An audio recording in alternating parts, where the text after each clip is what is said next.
From Washington to Elizabeth, Montezuma to Gandhi, Civilization V has one of the best rosters of historical leaders in any 4X strategy game, yes, even you. And nuclear Gandhi memes aside, in this video I want to tell you why this game, Civilization V, dealt to us from the generous hand of Sid Meier himself, is the best 4X strategy game in terms of bang for buck value, and really in every definition of the word. We're going to jump into Civilization V. I'm going to tell you a story of Gandhi throughout the video, and crucially, we're going to talk about why it is the bomb. First up, Civilization V, the blank canvas. This is essentially leading into the explore as part of the 4X strategy genre. For those who don't know, it means explore, exterminate, exploit, and expand. But we'll put the boring words aside for a minute and talk exploration. As you can see here, I am delving deep into a brand new world in Civilization V. And this Earth-like world filled with natural wonders and features from rivers and mountains, lakes, snow, and everything in between is a wonderful world filled with interesting historical characters and essentially, as I say, a blank canvas for me to create an empire. Why does Civilization V do this better than other 4X games? How does it nail exploration? Well, it's not its randomly generated world, although its world generation is one of the best in class.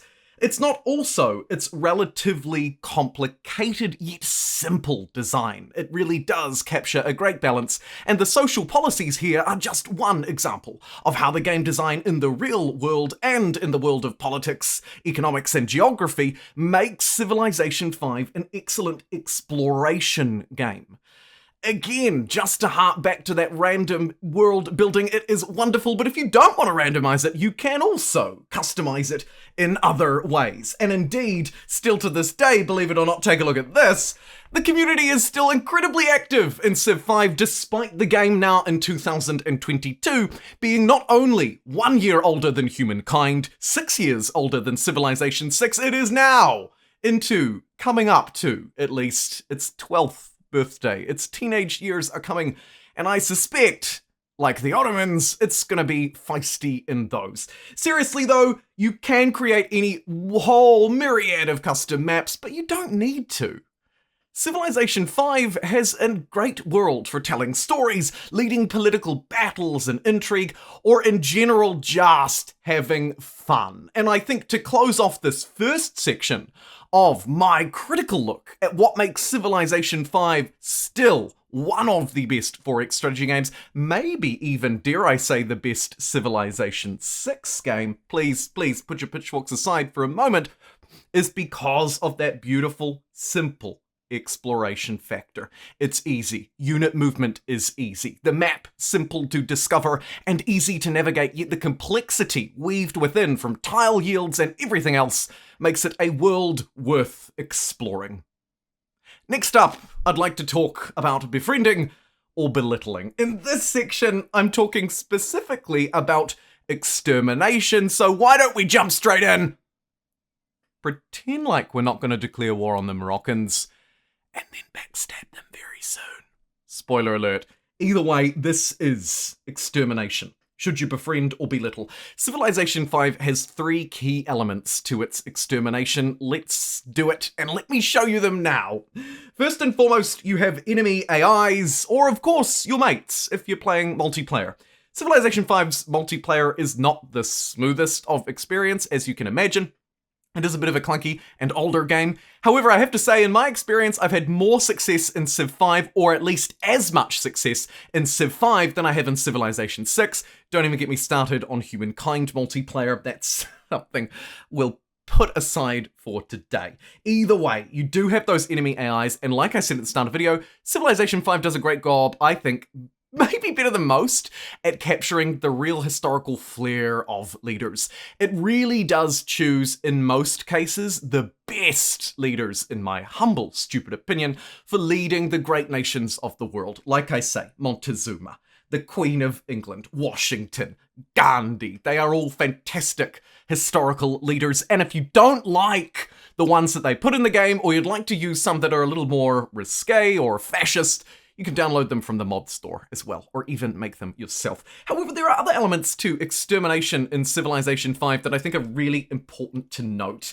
There are other types of enemy and opponent, but I'll get to those in a minute. I want to just quickly touch on combat, because obviously you cannot exterminate, assuming you don't want to befriend and trade and ally, unless you have units. Civilization V, being 10 years old, was actually a little bit ahead of its time and somewhat revolutionary for how it designed unit movement and transport and so on and so forth. However, now, with the benefit of hindsight, the system shows its ages a little bit around the fringes, but honestly, it is still fantastic, and with the one real notable exception of army units, Civilization V has just as good combat and units as Civilization VI, in my opinion.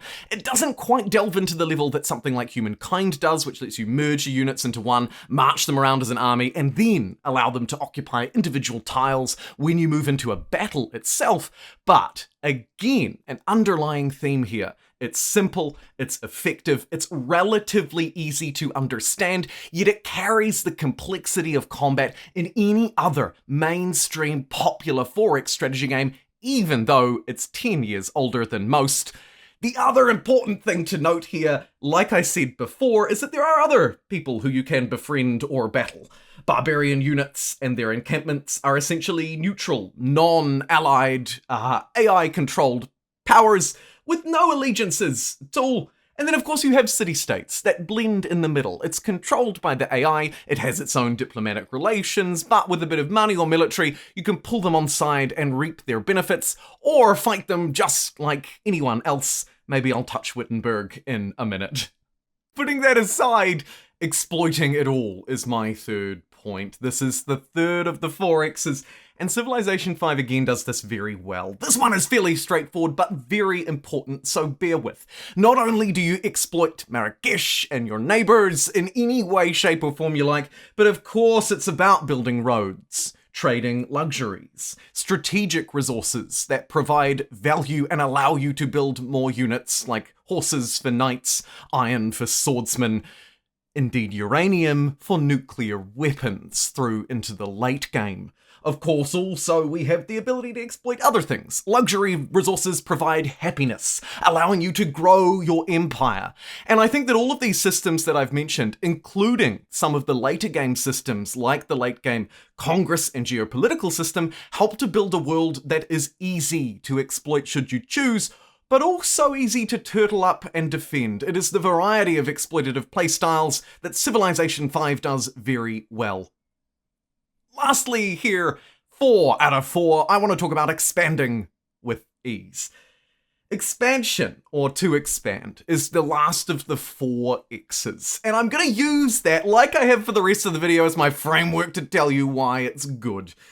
In Civilization V, you can expand with ease in a whole number of ways.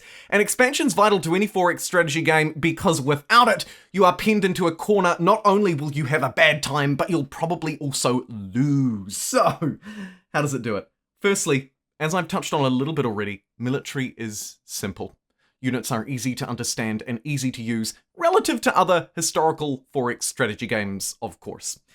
Secondly, city building and district planning is not difficult, and here I am going to, sorry Civ 6 fans, indeed I'm one of you, I love Civilization 6 these days as well, especially since the New Frontier Pass and Anthology collection released in 2021.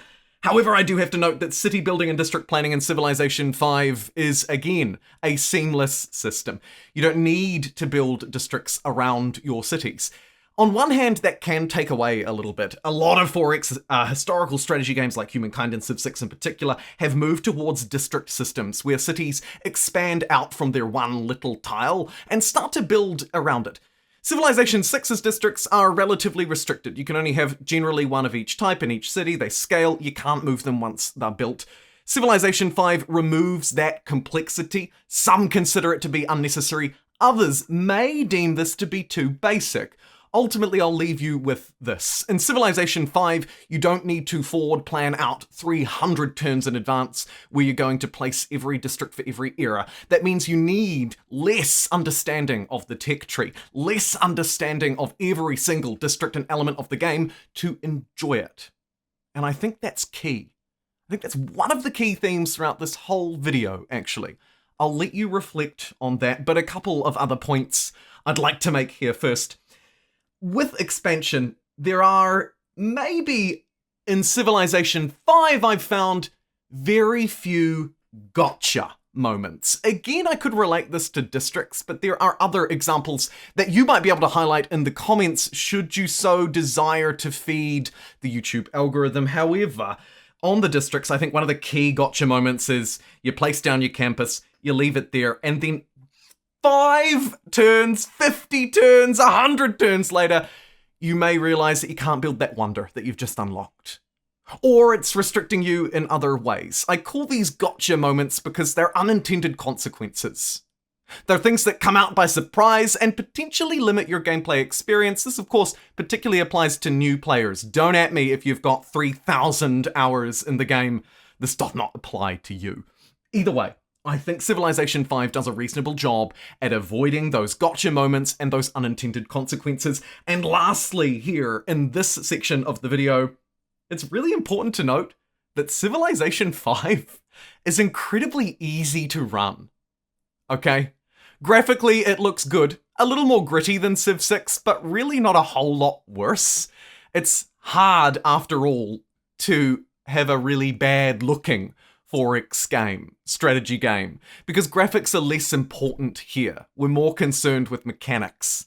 And the mechanics in Civilization V are solid, but moreover, because it has relatively simple graphics, because it's roughly 10 years old, it doesn't require that much processing power. That means that whether you have a $5,000 red, green, blue, pink, orange, ridiculous gaming rig, or you're still using Nana's hand-me-down Windows Vista computer from 6 years ago, you should have a reasonable chance at running Civilization V. It is a smooth experience, it is an enjoyable experience, and of course, it would also be unfair in a video highlighting why Civilization V is still awesome in 2022, and why you might want to consider purchasing it when you're considering things like Civ V versus Civilization 6, or Civ 6 versus Humankind, Civ 5, whatever it may be. This thing is cheap. At its full price, it's around $30 for the complete experience, and I would recommend anybody pick up the complete experience if you can. It's absolutely worth getting Civilization V's DLC to complete it. After all, it took around 4 or 5 years worth of development and DLCs and patches to get it to where it is now. We're unlikely to see any more in future, but where it is now is fantastic. It's smooth, it's cheap, it's accessible. And in case you didn't miss it and you haven't quite picked up on it yet in this video, I think Civilization V is a fantastic strategy game for performance, price, enjoyability, any metric you want to compare it against, and any game you want to throw it against. I think it does a good job at holding its own, and in many of those areas, it could very well be, still, over a decade later, the leader in 4X historical strategy games. Thanks very much for watching. I'll see you in the next one.